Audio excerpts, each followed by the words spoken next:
Amit Shah ji, one nation one election पे आपने अभी जवाब दिया। एक आरोप उस पे ये भी लग रहा है कि ये फेडरलिज्म के खिलाफ है, जो भारत का फेडरल स्ट्रक्चर है उसके खिलाफ हो जाएगा। राज्यों की नहीं, आप समझा सकते हो कैसे होगा? उनका नहीं, उनका आरोप ये है। आरोप नहीं, मगर तुम तो एनालिसिस करो आरोप का। साहिल, तुम तो पढ़े लिखे व्यक्ति हो यार, ऐसा मैं मानता हूं। ठीक है सर, तुम तो जरा एनालिसिस करो कैसे फेडरलिज्म को आघात होगा। मैं बताता हूं सर। मामला ये है उसमें कि केंद्र और राज्य के चुनाव अलग अलग मुद्दों पर लड़े जाते हैं। जब दोनों चुनाव एक साथ होंगे तो उसका असर राज्य के चुनाव पर पड़ेगा, इस तरीके का आरोप लगता है। इसके लिए राज्य जरा भी नहीं पड़ता है। आज भी केंद्र की अच्छी योजनाओं का चुनाव राज्य पर पड़ता ही है, आज भी पड़ता है। मोदी जी हमारे नेता है, पूरे देश को मालूम है, कोई गोपनीय बात नहीं, सील कवर में बात नहीं है। तो मोदी जी का जो प्लस है वो हमें राज्य के चुनाव में मिलता ही है। और दोनों मशीन अलग होंगे, दोनों प्रत्याशी अलग होंगे, राज्य का मुद्दे अलग होंगे, देश के मुद्दे अलग होंगे। और मैंने पहले भी कहा, शायद आप कहीं और थे मन से, शरीर यहां होगा, कि उड़ीसा और ऐसे 13 राज्यों के मैं आपको परिणाम दिखा सकता हूं जहां एक साथ चुनाव हुए, केंद्र और राज्य में अलग अलग परिणाम आए हैं। ये बिल्कुल बेतुका आरोप है। इस बार नांदेड़ में भी हुआ, लोकसभा में सब जगह हुआ है भाई। सर, विपक्ष ना उपराष्ट्रपति जगदीप धनखड़ जी से बहुत परेशान है। धनखड़ साहब से, उपराष्ट्रपति जी से विपक्ष नो कॉन्फिडेंस मोशन लेके आ रहा है। धनखड़ साहब कह रहे हैं कि आरएसएस में एकलव्य की तरह हूँ, संग मेले एकलव्य की तरह, मतलब उस भाव से वो देख रहे हैं। आप जो वाइस प्रेसिडेंट का बर्ताव रहा है, जो कॉन्डक्ट रहा है राज्यसभा में, उसको आप कैसे देखते हैं? कभी कभी आपको लगता है कि थोड़ी अति कर रहे हैं, या आपको लगता है कि विपक्ष गलत है? इसमें आपत्तिजनक क्या है? थोड़ा सा लगता है कि वो आपकी तरफ ज्यादा है। तो जो उनका रोल है अंपायर का, वो अंपायर की तरह वो साबित करने में लग गए कि वो बड़े खुश हैं कि वाइस प्रेसिडेंट बन गए और थोड़ा सा सपोर्ट कर रहे हैं। अंपायर जो है, इस सचिन तेंदुलकर की सिक्सर को देखकर खुश नहीं हो सकता क्या? आप यार इसको फिर आउट नहीं देगा, ऐसा कैसे कहोगे बताओ? ऐसे नहीं होता है ये।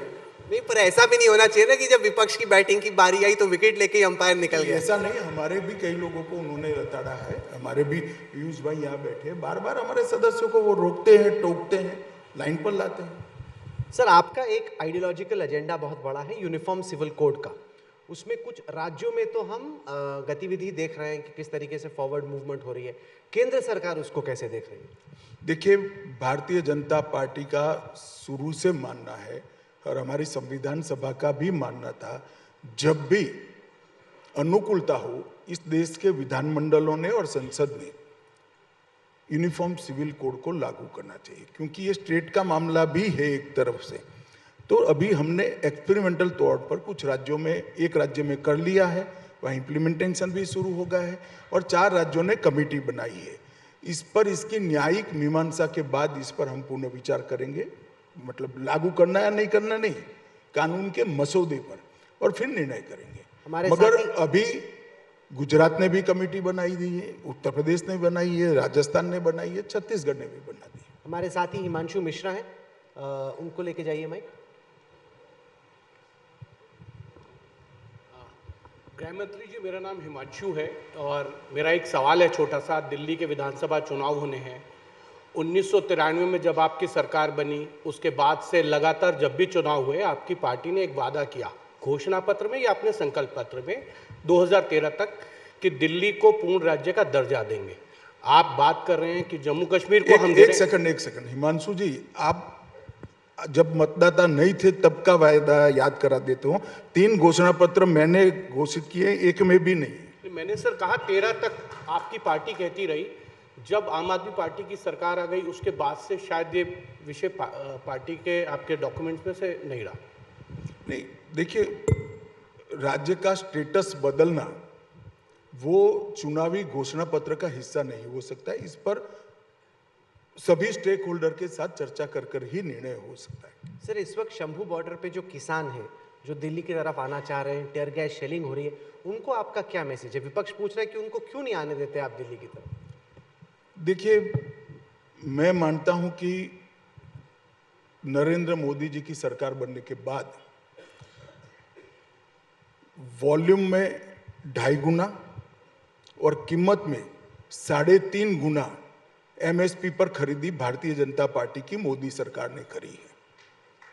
और सारे देश के किसान इससे संतुष्ट हैं और सारे लोग इस चीज को मानते भी हैं।